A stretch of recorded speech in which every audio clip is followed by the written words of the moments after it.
Hey everyone, J.K. White here from Baseball Rebellion, here to give you today's baseball youth player to watch. This is Daniel Rivera coming in at practice right here, and I'm going to play through just a couple swings right away, and you're going to see a pretty big hack from a really athletic kid. I mean, he's obviously going for it here. He's not just trying to place the ball, put it in play, all the typical, I think, overused baseball cultural terms, things like that. He's really going for it, and that's one of the things I really like about him.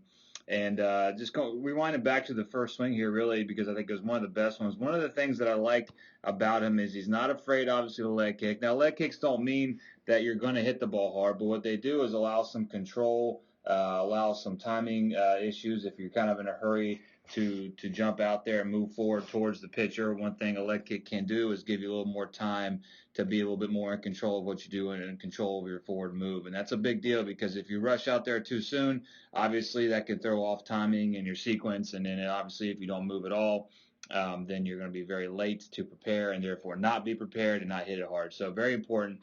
Very nice control. Nice move forward as well. It moves forward nice and gently. Gradually loses a little head height, which is perfect.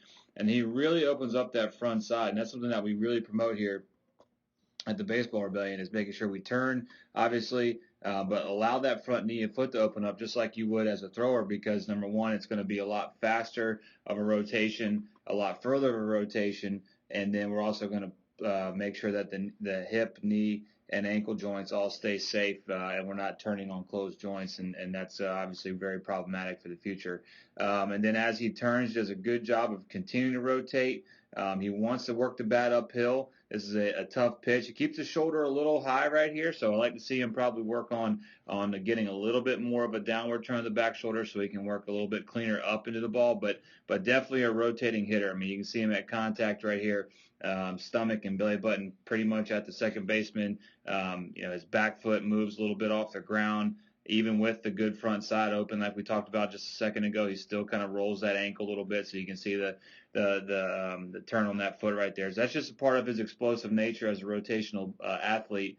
Nice big finish right here, where he's got the weight leaning back on that back leg. Nice one-handed finish, very very fluid finish there. You don't see a lot of yanking on that back shoulder as he finishes towards the catcher. A lot of times you'll see kids not rotate their back all the way, and that puts a lot of stress on that back shoulder. He doesn't do that too much, so that's a very good job. So yeah, I'm very impressed with Daniel Rivera's swing. Number one, he has intent to drive the ball. Number two, his movements back up what he's trying to do, and therefore he is a player to watch. Thanks a lot, guys.